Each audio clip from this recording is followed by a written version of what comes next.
Hey everybody, I'm Zach. And I'm Jared. And we're here. We got to play the Destiny beta for a bit, and we'd like to tell you what we thought. You can go ahead. Alright, so let's talk about which class did you play as? I got to spend some time as a Titan and a Hunter to the beta level cap of 8, which is a little small, but you know. Yourself? I played as a Warlock, and I also played as a Titan. Nice. How do you feel about those abilities? Um, well, I definitely liked the Titan because the energy punch, which you played as the Titan too, so Yes, you know probably the most satisfying melee punch in a game right. ever. Disintegrating your opponents into lightning ashes is pretty great. That's probably the most satisfying thing. It's almost out of Street Fighter. Yeah. So that, and then typically when I play a game and there's with a class structure like this, I almost always play as a mage. Right. This game is not what you would expect like a typical mage to be. This is a No. lot more akin to like a stormtrooper with light Jedi powers, or a biotic from Mass Effect with Exactly. less powers. In the PvP, I saw many warlocks shooting balls of gravity into crowds of opponents. Yeah, that's satisfying. That is satisfying. The skills and abilities in Destiny so far have been pretty interesting, to say the least. Yeah. So, what did you think of the Hunter and the Titan? Well, as far as the Hunter is concerned, the cool thing Destiny does is that they don't restrict you by weapon. A Hunter is just as proficient as the Titan and Warlock in all forms of warfare. Yeah. But they have kind of a better experience with sniper rifles than, let's say, the Warlock would have.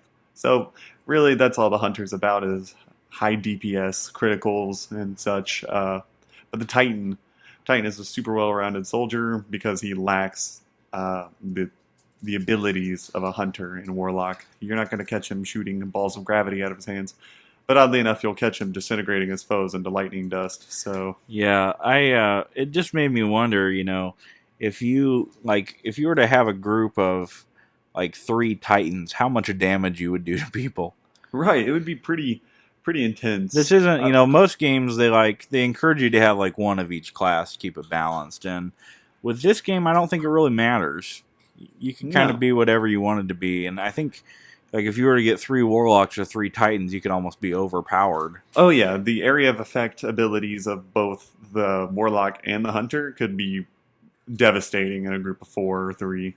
Yeah. Well, speaking of that, that brings me to one of the things that I thought was strange about this game is that, it's the year 2014. Games are getting bigger. Multiplayer matches are getting bigger, and yet, Bungie is only going to allow me to play with 2 friends.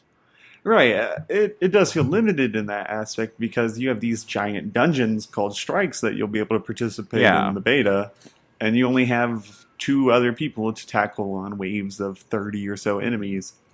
Yeah, it was weird, especially because, I'm used to, I know I'm going to have more than 2 friends by the game.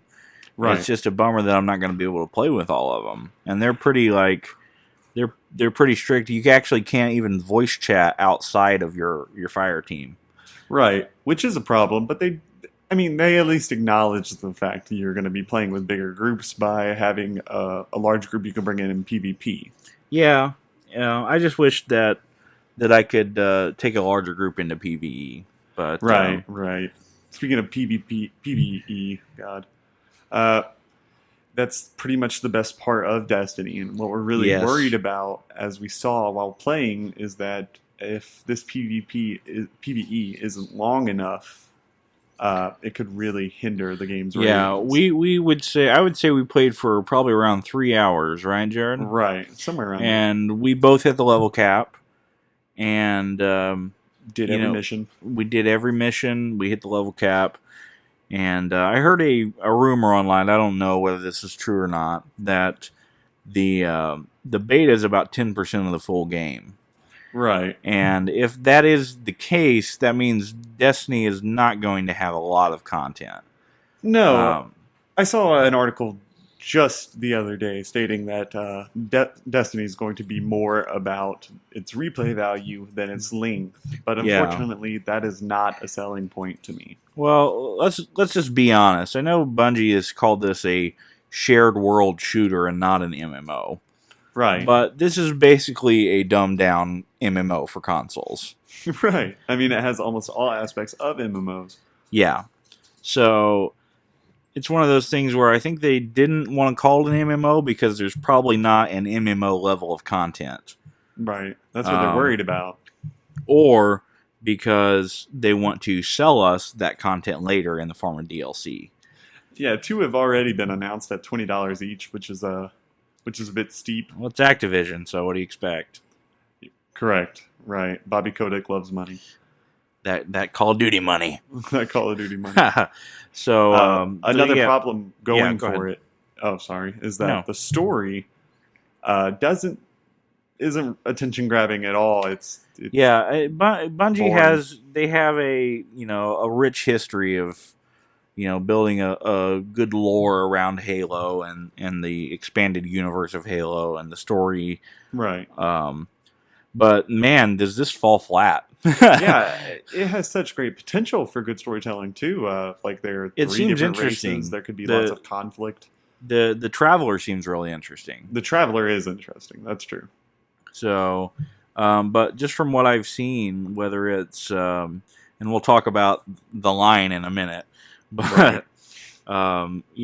The writing in the game seems really like it's taking itself a little bit too seriously at times. Oh yeah, easily. And some of the lines, made me wonder. I'm like, okay, how could someone sit down and write these lines knowing they're going to go into a AAA high budget game and think that these lines were okay? Yeah, this is good.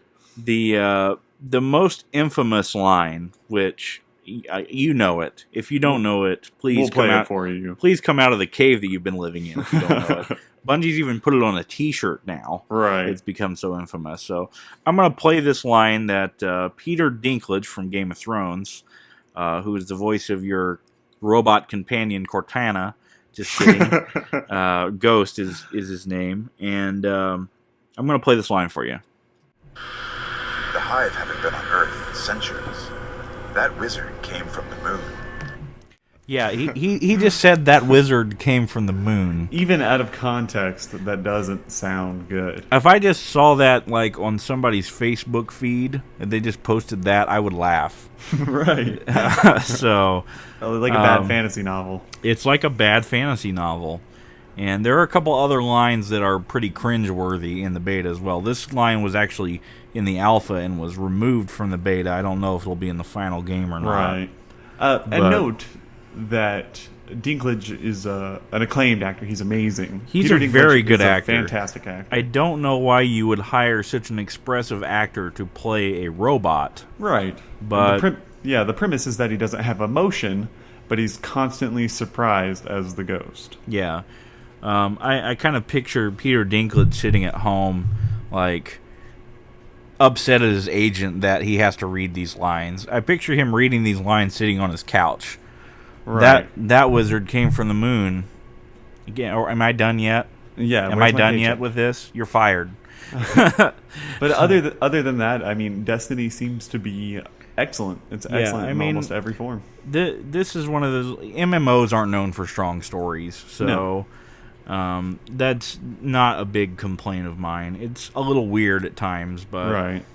And I expect the final product to be better in that regard. That's what we're hoping to come through. The beta gave us a lot of time to play. There's nothing to say expressively that was negative about the game. And I'm always the first person to like nitpick about a game or something. Oh yeah. And I know you're really, really tough on games too.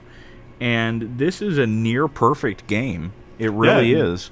The only thing that I think could be a problem is it may be too short. Right. The length of a game like this really does matter. I'm hoping that the small level cap and let's say minute world, if the beta was in fact 10%, they give us a lot of gear, a lot of loot, and it becomes more Borderlands-esque at that point. About the end game, yeah. Right. The end game really needs to open up the rest of it. Otherwise, it seems like this RPG side of it is just a novelty. Yeah. So besides all the the PvE and regardless if it's 20 hours, 30 hours, which is what I would probably estimate it end up being. Right. There's also a full multiplayer suite. Let's talk about that for a few minutes. The Crucible is pretty excellent. That's what it's called. It pairs up 6v6 in a capture the flag-esque mode. Yeah, and I think they have 8 different game modes. It looked like about 8, right? So it's Bungie. They know how to do multiplayer. Oh yeah. So I will say I don't think it is quite as good as Halo's. I don't think it'll build the community that Halo had. Right. But it's solid. It's solid multiplayer. Right. They haven't been promoting their multiplayer really. It's all been about the world of Destiny. So I'm buying this game for PvE. That's right. my interest in this game. So to me, the multiplayer is a bonus. Right. The biggest impression that the beta left was that that this is a great game. It's going to be easy to play. It'll be fun. Mm-hmm. The only thing that we're gathering from it that could be bad is that it might not be the length of what they have been promoting. Yeah, my biggest concern would be I could see myself hitting the level cap in like 3 days. Right. Which for a game like this it's a little bit too short. Right. So, but all in all, I'm really looking forward to Destiny. I think it's got to be a favorite for Game of the Year this year. Easily. So I'm really looking forward to playing it. It comes out on September 9th. Make sure you stay tuned to evencast.com for more on Destiny. Thanks for listening, guys.